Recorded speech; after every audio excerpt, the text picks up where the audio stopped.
Assalamualaikum warahmatullahi wabarakatuh. Perkenalkan saya Arif Saputra, mahasiswa Ilmu Komunikasi dengan NIM G331220123, mata kuliah Pendidikan Agama Islam hari Senin pukul 5 sore. Pada kesempatan kali ini saya akan membahas mengenai perceraian dalam pernikahan. Yang kita ketahui bersama bahwasanya perceraian tersendiri merupakan suatu fenomena yang semakin meningkat dalam masyarakat. Dikutip dari Badan Pusat Statistik bahwasanya pada tahun 2018 sebanyak 406.178 kasus perceraian di Indonesia. Maka dari itu, dalam pembahasan kali ini akan dibahas mengenai perceraian dalam pernikahan dari perspektif agama.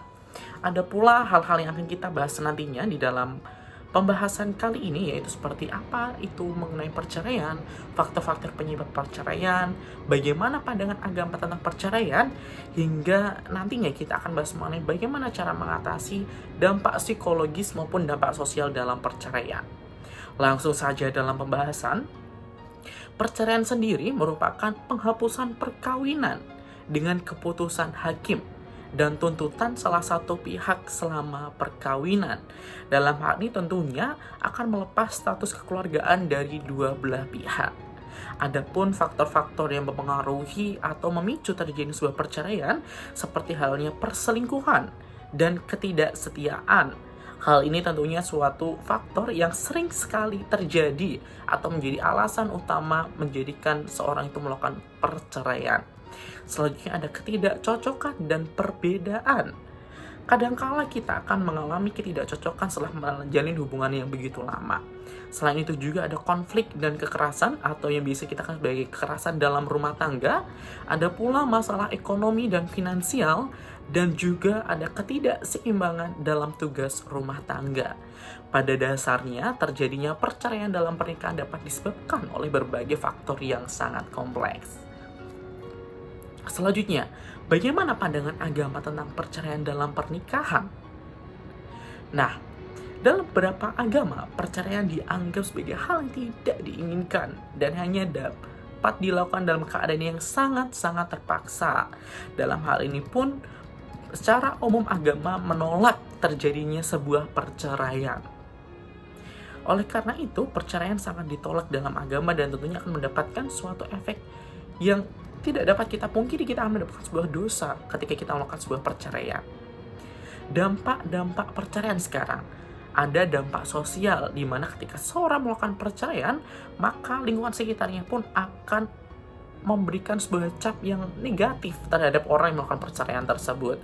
Selain itu juga ada dampak psikologis, di mana seorang ketika dia melakukan sebuah perceraian, maka secara psikologisnya pun juga akan terkena. Dalam beberapa kasus, pasangan yang bercerai dapat mengalami depresi, cemas, dan masalah kesehatan mental yang lainnya. Tentunya kita ulangi kembali bahwasanya dalam perspektif agama, perceraian juga dapat menyebabkan keraguan terhadap keyakinan dan nilai-nilai agama. Oleh karena itu, penting bagi pasangan bercerai dalam keluarga mereka untuk mendapatkan dukungan secara moral seperti itu. Seperti dalam surah An-Nisa ayat 35 yang berbunyi, A'udzubillahi minasyaitonirrajim, Bismillahirrahmanirrahim.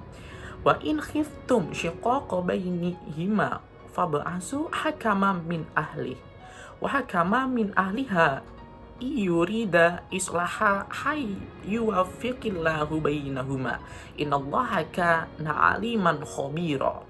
Yang artinya, dan jika kamu khawatir ada persengketaan antara keduanya, maka kirimkan seorang hakam dari keluarga laki-laki dan seorang hakam dari keluarga perempuan.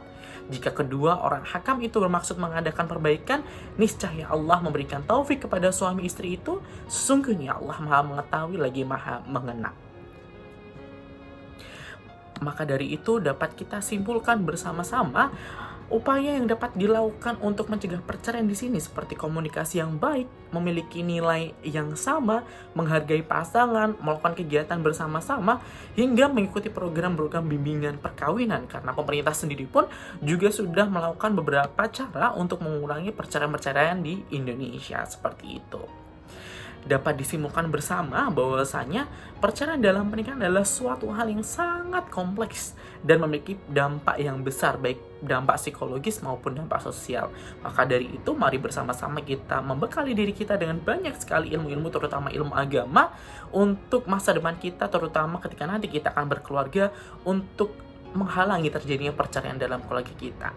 Sekian hal yang akan saya sampaikan. Terima kasih telah mendengarkan dan terima kasih telah bergabung bersama saya. Terima kasih. Wassalamualaikum warahmatullahi wabarakatuh.